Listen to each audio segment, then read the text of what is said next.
So what we're talking about today is workplace well-being, and we're going to cover a few things here.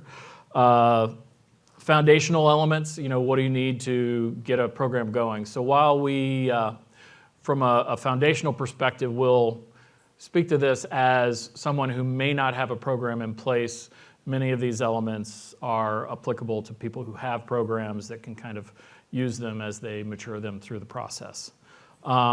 We'll discuss some trends that we're seeing in the industry, as well as talk about some of the benefits and myths about workplace well-being programs. So with that question, how many people have a well-being program in place today? 3, okay. And that would be federal government, energy, and education. All right. Good to know. Okay, so,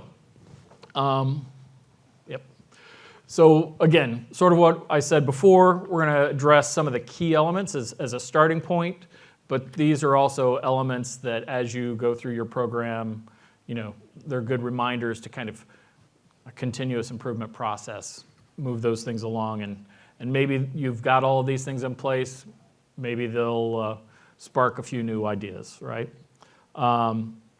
But with that, we'll just start to get into it. All right, Paula, I'm going to let you take it over for a minute here. Right. So we'll start off by talking a little bit about what goes into a successful program. What is a successful program? So before I start, these would apply to all industries, all size organizations. So this would apply basically to everybody. The first off is your foundation is your policies, of course. So, it's the backbone, creating culture of well-being, supporting work-life balance, providing access to resources. So what does that really mean? And what that means is that the facility folks are not going to be able to do this alone. So the first thing you're going to need to do is have some partnership with your HR folks, your technology group, other groups within your organization. So there's only so much that the facility folks can do, but there's a lot.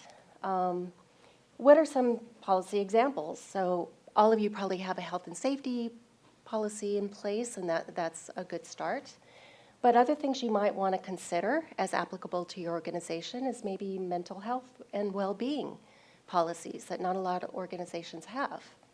So, resources, guidance, providing a stigma-free environment, the ability for people to actually bring up challenges that may actually be affecting their productivity or their ability to do their work or their ability to be at work. Work-life balance policies, so around flexibility, reasonable work hours, time off is appropriate for your industry. Wellness programs that have a policy in place to actually state what are the goals, what are the objectives that you're trying to meet, what are some incentives and resources, so you have this kind of hard-coded into your organization. Another one would be employee engagement and feedback policies. So how do you actually get feedback to make sure that your programs are working? So these are things you can actually have in your policies itself. So critical activities. We are suggesting that you start with assessing where you are now, whether you have a program in place or not. Really take stock of where you are, because these are not one size fits all. Every industry is going to be different, every organization is going to be different, the needs of your employees are going to be different, and they're going to change over time. So we're suggesting you take a healthy building evaluation, indoor air quality, what's it like? What is the lighting like? What's it like to be in your building? Is it a healthy environment? Ergonomics, so it's about not only the workspaces, your chairs and things like that, but thermal comfort levels, mats for people to stand on, all of those kinds of things. And then employee well-being assessments, again, talking to people. And we're not suggesting that you ask them what they want or what they need, because we're just saying, asking them, what are the pain points? What's working? What isn't working? What can be improved? And I think a key point that we sort of heard last night, which reinforces what we're talking about, is don't go in there with just a list of questions that you're just checking off the box. make sure that you're empathetic in your desire to understand what they're doing and gathering that information. Yeah, it's a really good point, and letting them know that it's a safe spot, they can actually be real with you. And then the last one's really the positive environment. What we're really saying is just take action and communicate what you're doing. And probably the most important thing to success is making sure your leadership is on board and making sure they're visibly supportive as well. Yeah, there's a certain ground-up awareness from your employees or your workforce, but to really drive some of these things, you need that executive sponsorship and active sponsorship, visible sponsorship, because otherwise people, I feel, question whether it's a real program or not, and if I go down this path, am I, cutting my career neck, or am I, is it allowable to go see my kid's baseball game, as an example, right? Is it allowable to have a flexible working schedule without being judged, right? So making sure that some of those goals and objectives that you're trying to reach with your workforce are visibly apparent and supported by your leadership is critical. Yeah, absolutely. So where can you go for some ideas? If you already have a sustainability program in place, maybe you have LEAD or something like that, you may have some elements of well-being. For example, LEAD does have some of the criteria around indoor air quality or daylight or comfort and things like that. So you may have some things in place right now. But there are two standards that really focus specifically on employee well-being, both in the physical environment, so things that as folks dealing with the workplace and facilities you have control over, as well as, again, some of these things should be in partnership with some other areas of the organization. These are definitely the two most well-known and the two most prominent ones. And one is IWBI, the International Wellbeing Institute, their well-building standard. So this is governed by GBCI, the same governing body as LEAD, by the way. The LEAD folks saw a need for well-being and expanded into WELL. And so both of these are evidence-based, data-driven. They're both very rigorous. The main difference between them is the WELL building standard and FitWell is WELL building standard focuses on 10 health concepts, so I won't name them all, but it's air, nutrition, water quality. It also incorporates things like mind and community, so taking into account, of course, the mental health, the need for community, things like that.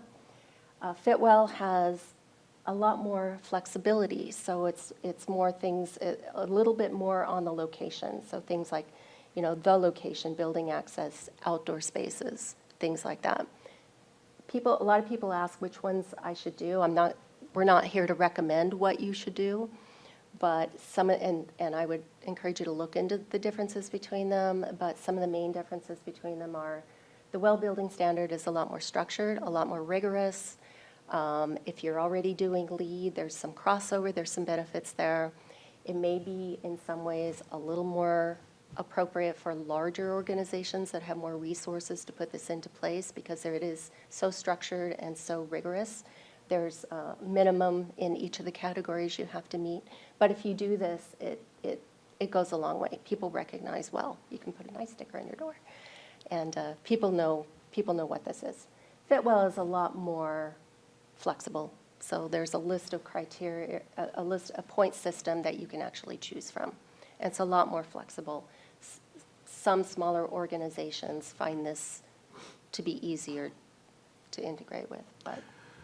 And I think to that point, again, it's not a one-size-fits-all. So as a tailored approach, you really need to understand what outcomes you're trying to drive and then evaluate that from your current state, where you want to go as to which program. I'm interested to hear, though, with these two that we do have up, again, we're not recommending one over another or over other programs. Show of hands, who's familiar with either of these two programs? All right, so 2 out of the audience, okay. Yeah. Well, good. Access to this, if you Google, you can get to their sites, and a lot of this is publicly available information, so it can help you in your initial evaluation or research criteria. Yeah, and a lot of the things on there really will help you determine what might be appropriate for your own wellness program. All right, so recent trends. So there's 5 that we've listed here. Obviously, you can go into a million different trends that are happening, especially post-COVID or COVID and beyond, right? But I think finally, even on the FM side, current technologies have finally caught up with our needs as facility managers to really understand, not just through 30-year-old veterans of the facilities, but through data, what our buildings are actually doing and what they can tell us, right? Sensor technology has come an amazing way. There's a gentleman in the back that's going to be talking about sensors later today, right, Peter? So I would recommend you go see his presentation if you can.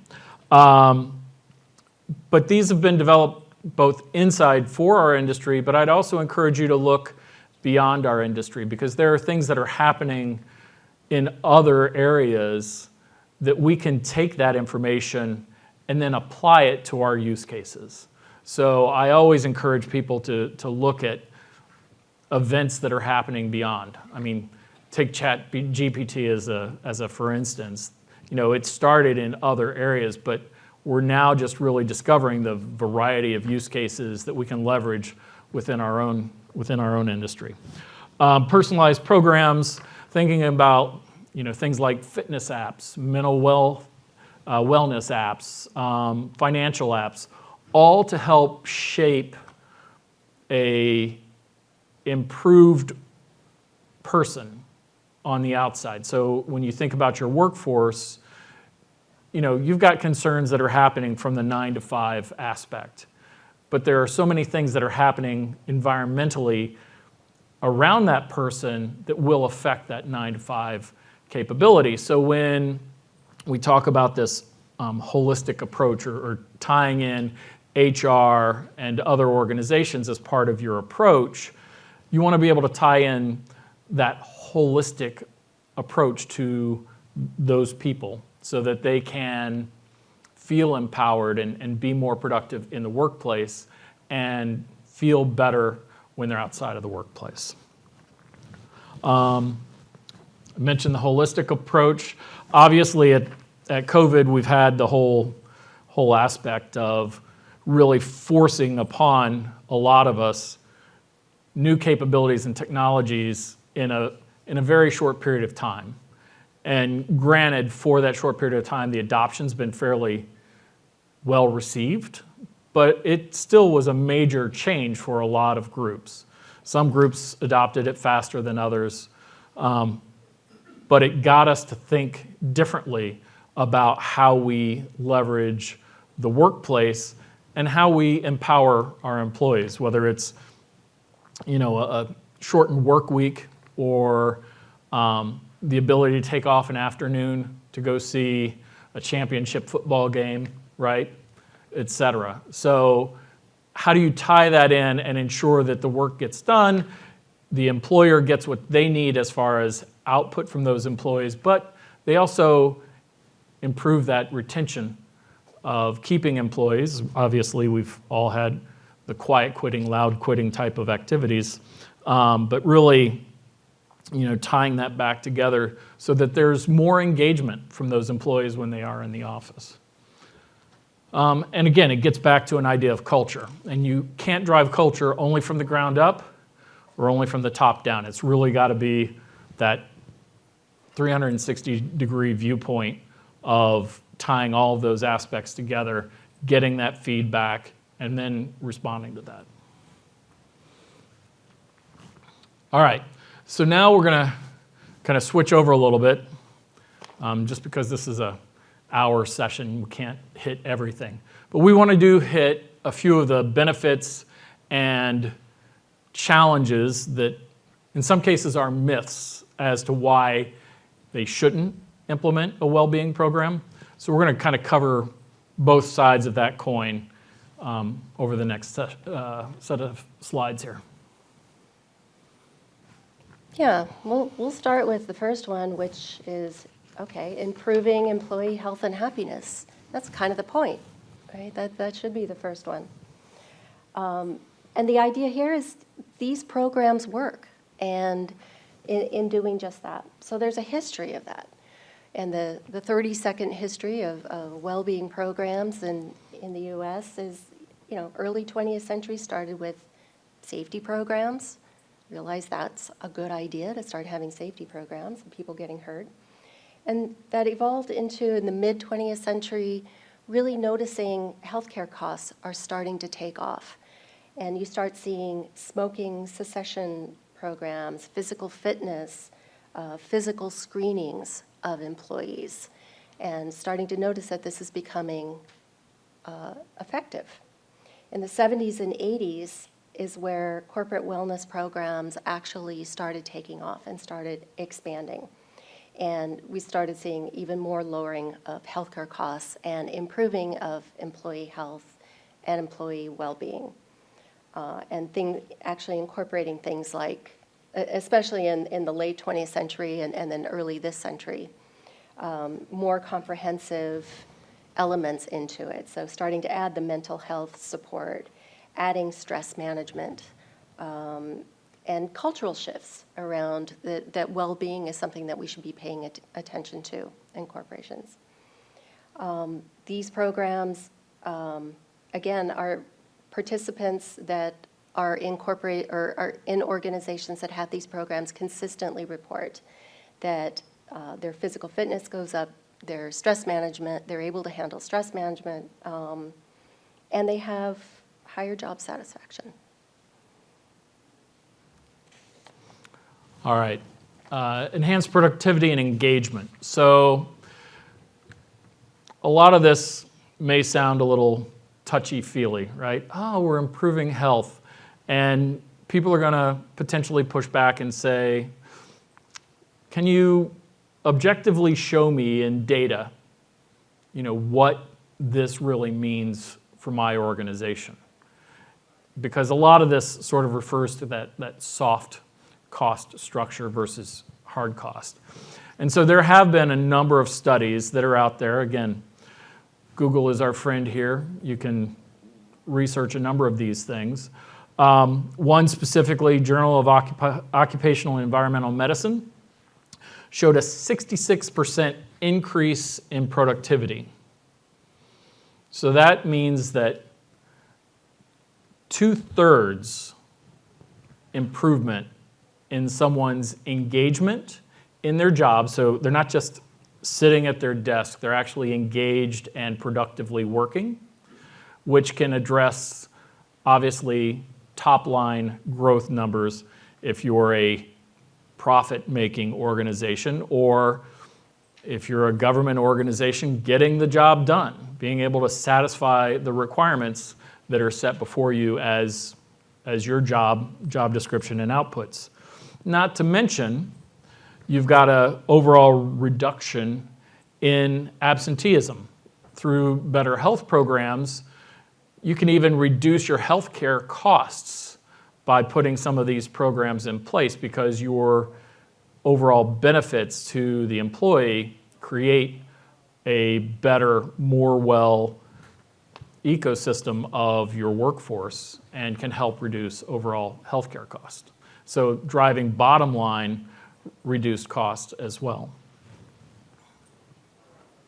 Yeah, exactly. That brings us to the next one. And how this is another area that is also supported by data and lots of studies around this. And why does it do that? A lot of this has to be, a lot of folks are when you have physical fitness, or you have, again, stress management, or you have nutrition programs, or this kind of thing, sometimes folks don't have access to these things otherwise. And so you can see a marked improvement in their health. And this is one of the things that's driving healthcare costs down, is they take these things that they're learning at work, or they have access to resources at work, and they're bringing it home with them through better nutrition, better exercise, all of, again, mental health even improvements and things like that. And it's shown to help prevent chronic disease, chronic conditions, and again, lower healthcare costs. And there's a number, like Paul said, I mean, we could stand up here and name 100 studies, but I won't even name a few, but one number that sticks out over and over again is, and then you'll see this a lot, is an ROI of $3 for every dollar invested. So $3 in a workplace well-being program, for every dollar invested in a workplace well-being program will get you back $3 in savings. And this is shown as an average in many of the studies.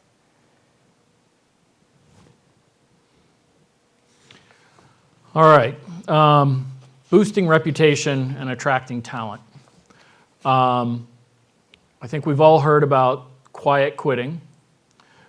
Show of hands, who has had employees in their group saying, yeah, I don't know that I want to do this anymore. I enjoyed kind of managing the office from home, and I just don't want to show up to work.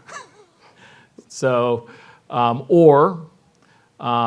I'm sure none of you have seen TikTok or Facebook or any of those, great little rants where, somebody sort of brings in a cake and throws a party and says, yeah, I'm out of here, right? Or has had comments about their employer, either through like a Indeed app or some other thing, as, we all sort of kind of look through and are judging different companies, do we want to go work for them or not, and you see some of these reviews. The key here is through these programs, you're really giving back to the employee, not just to get that productivity, but to actually improve them. And again, if it's the program's well run and well communicated and receives feedback and make changes to the feedback, your employee retention can go up. And we all know the cost and time that it takes to replace employees. You're losing, in a lot of cases, historical knowledge of facilities and assets that they've been managing for the past 5, 10, 15 years, that you're going to have to bring a new employee on. It may take a few months to go through that process. Once you get them on, then you've got to ramp them up and get them up to speed, and you don't necessarily know how long that's going to take.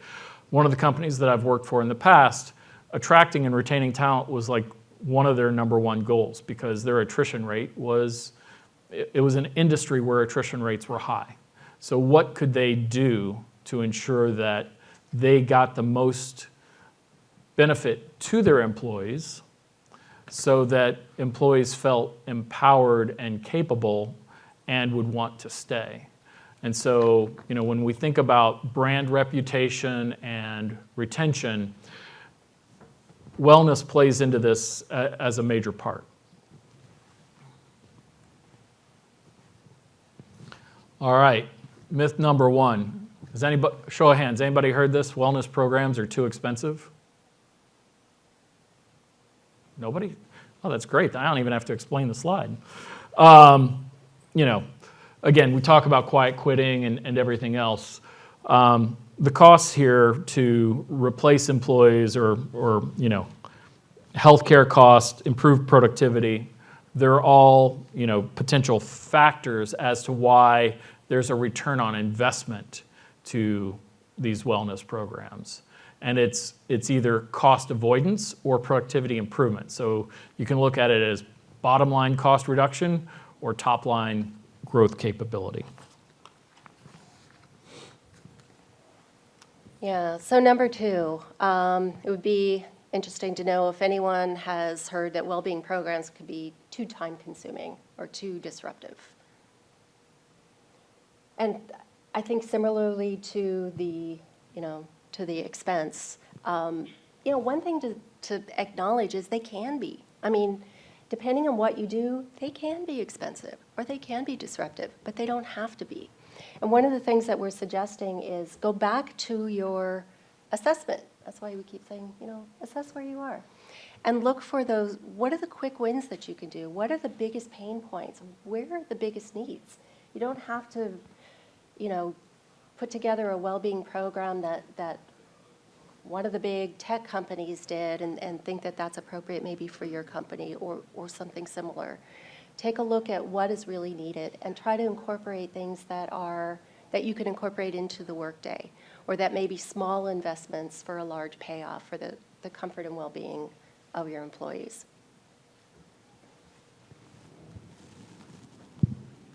Oh, and the next one, again, small companies don't need it. So this is one we've heard a lot, that this is really just something for the big guys. Look, small companies don't need it. And of course, organizations of any size are going to benefit. Their employees will benefit, and the organizations themselves will benefit. You can start small and scale as your organization grows. And it all starts with, again, that nurturing a culture of well-being and starting at the top with your leaders, but also the grassroots, what do your employees need? And Paul likes me to I love this share a story. I'm just going to preface it by saying, in a van down by the river. Yeah. Is anybody familiar with that statement from Saturday Night Live? Oh, come on. All right, we got a few here. All right, go ahead. Yeah, so it all goes to, making do with what you have. So early in my career, started life as a chemist, and I worked at a small engineering firm. And we had vehicles that the engineers would go out. And there was a unfortunate van incident that basically the van wasn't able to be salvaged, but a couple of the engineers thought quickly and actually salvaged one of the seats out of the back.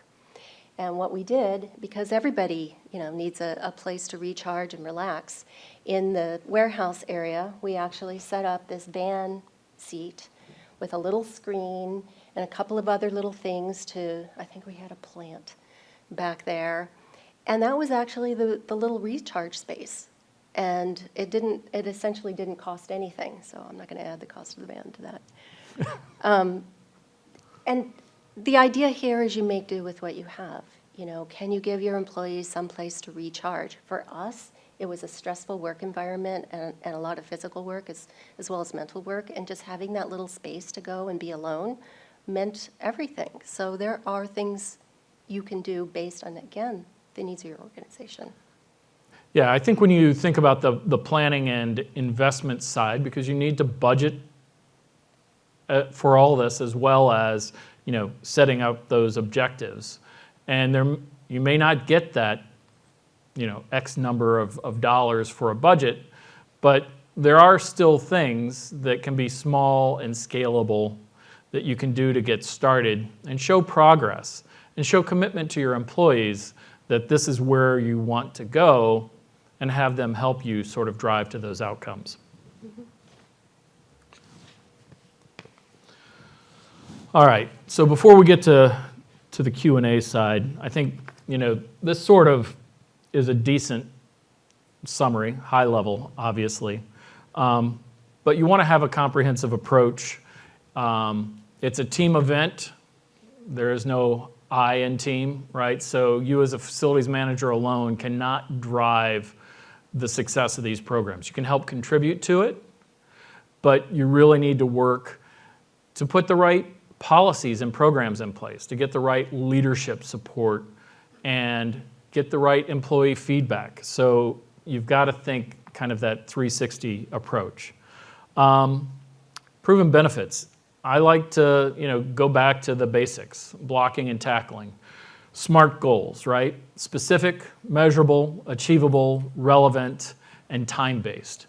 So if you're putting together a multi-phase program, you have checkpoints along the way, much like any of your asset continuous improvement programs. You have checkpoints along the way to be able to adjust the program based on the feedback, right? So you want to take this off and do it in chunks so that you can measure it along the way and make sure that you're progressing in the right direction. Like we said, it's not a one-size-fits-all, whether it's fit well or building or lead, et cetera. You may even pull from multiple areas to create your own program, but it needs to be tailored to what you do and the types of success and components you want to drive, what you can effectively drive with the appropriate budgets and workforce support, right? Don't shy away from the challenges. If something isn't working and you get that feedback, make sure you also communicate that back to your workforce. Hey, we tried this. You told us this isn't working, so we're going to go down this other path. Don't just sort of brush it under the rug like, this sort of didn't work, so we'll hide that and we'll keep going in this direction.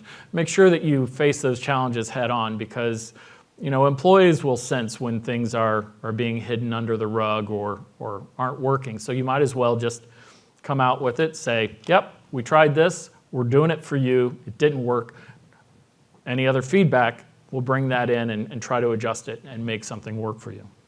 And then just like any of your other continuous improvement programs, it's a plan, do, check, act type of process. You want to make sure that you're always going through that cycle and ensuring that you're hitting the outcomes you need to hit, and if not, make those types of adjustments.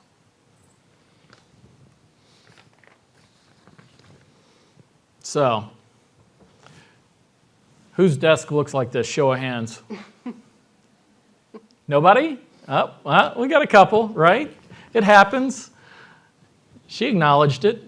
But yeah, the way to get started is just, to do it, to, do a little research, start to build out a plan, work with your colleagues in your other areas, and get something started. Because if you don't do it, your employees will find companies that are and go work for them. So with that, I think we'll open it up for some Q&A. Because I know there's got to be some Q&A. We didn't explain the whole process here, folks. What do you think is the biggest cause of employees' mental health issues? Well, I could probably name 50. I think some of the core aspects of, just where we are fiscally and economically with our country right now, everybody's sort of in a hold pattern. So there's probably more work than there is workforce, right? And so everybody has that stack of papers on their desk, because where there were 3 people before, maybe there's only 1.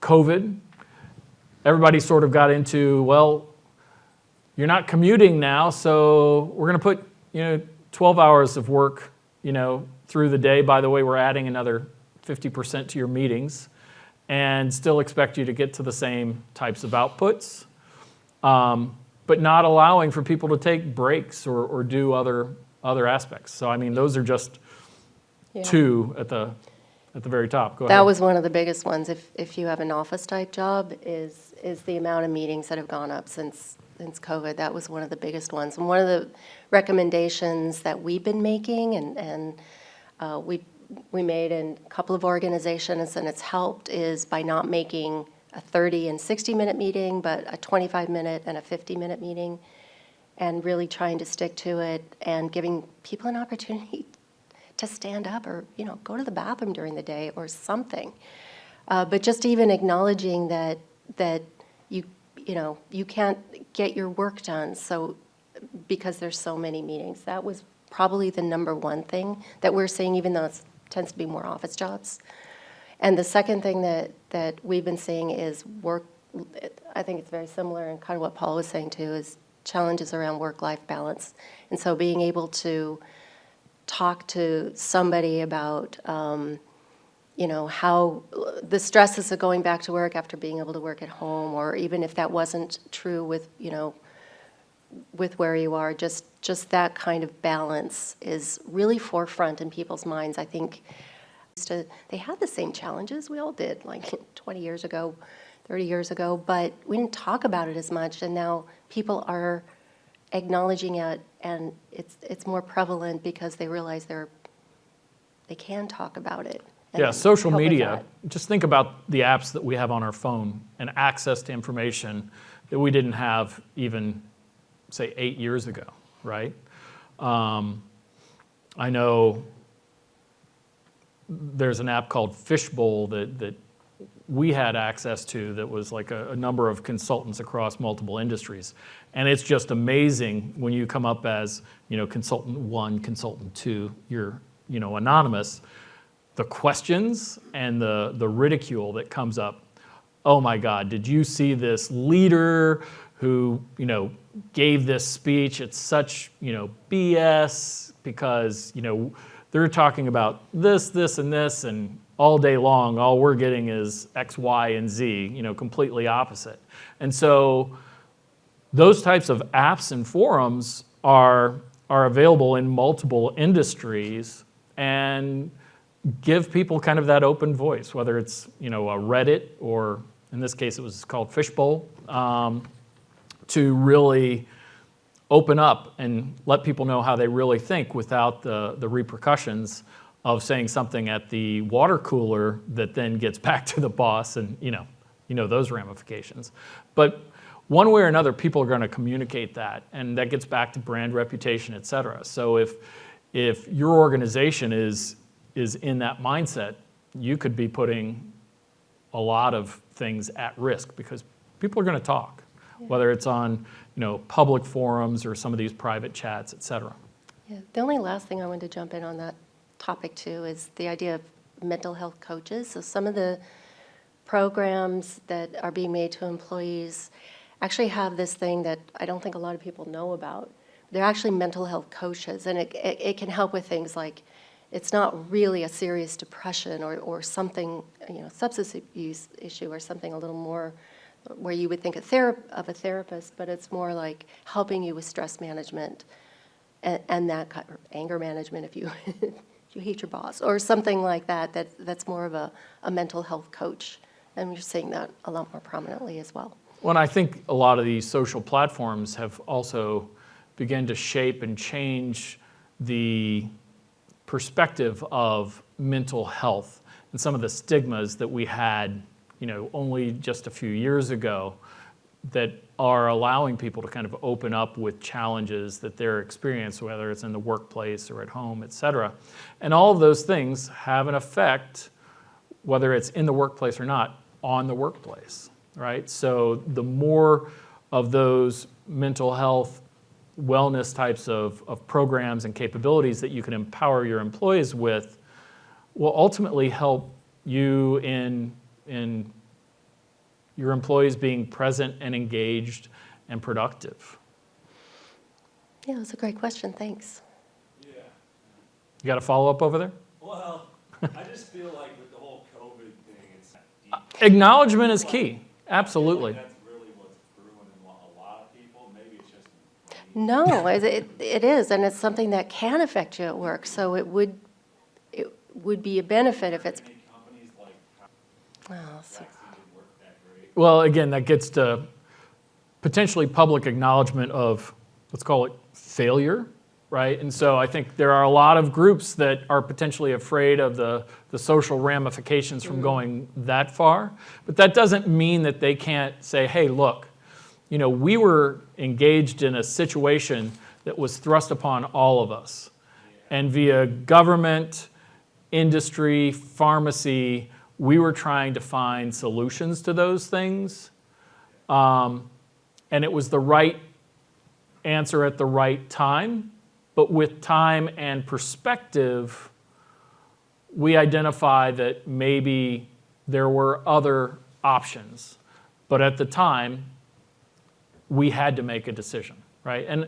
And making those types of statements are tough, especially when it comes to, vaccines and forcing people to do certain things. That's a great question. I'm gonna look into that, actually. I don't know. Being like, we're gonna hire back everybody that we fired or forced, and we're gonna back pay you. I don't know if it was. I feel fortunate working for someone that didn't lay any of us off and actually treated us really, really well. So so it's like on the other side, like when you're fortunate enough to work for a company that did that, like what a big difference that made. Like, what they do after that is, whatever. But to your point, no, I actually want to look into that. I just feel like that if my buddies all got fired or whatever, that would just cause so much of the. Yeah. Why am I working for this company? Yeah. Yeah. Right. And it can be really helpful, once again, to talk to somebody about that and help process that. For sure, yeah. Yeah. Personally, I'm okay with it, Yeah. just maybe I'm not. Yeah. No, Yeah. understood. And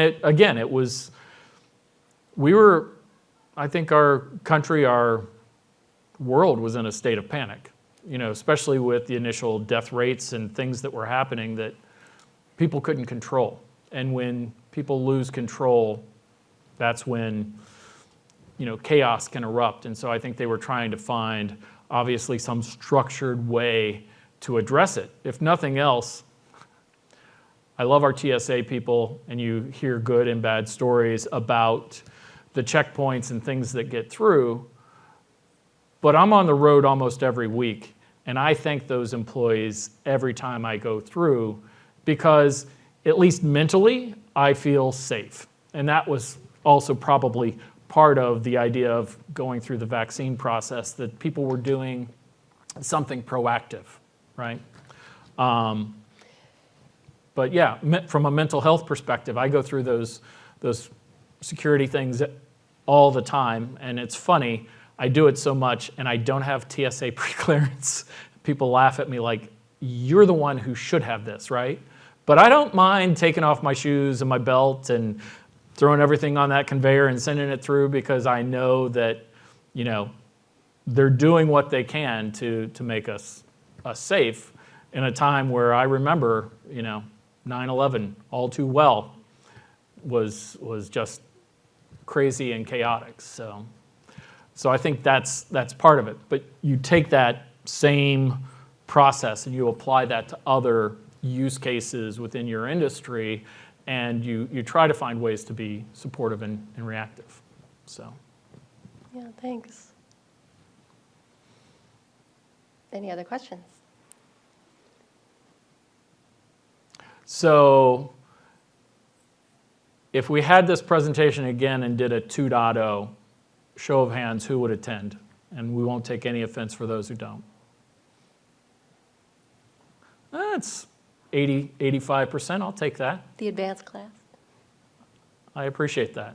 If you can, please fill out a survey so that we can, if there are things that you sort of wanted to see and didn't, that we can do on the next one, let us know. This presentation we submitted it already, so it should be in a PDF form and available. Next slide. Oh, On it, there are a couple of dinosaurs, not to say that I'm a dinosaur, which get you information to us on our LinkedIn. So if you have additional questions, like the kind gentleman over on the far right, yeah. please feel free to ask, and we'll do some research if we don't know the answer and try to get back to you. Okay? Well, thank you so much. This has been a great experience. I hope you enjoyed it as well, and enjoy the rest of NFMT. And Yeah, thank you so much. have a great day.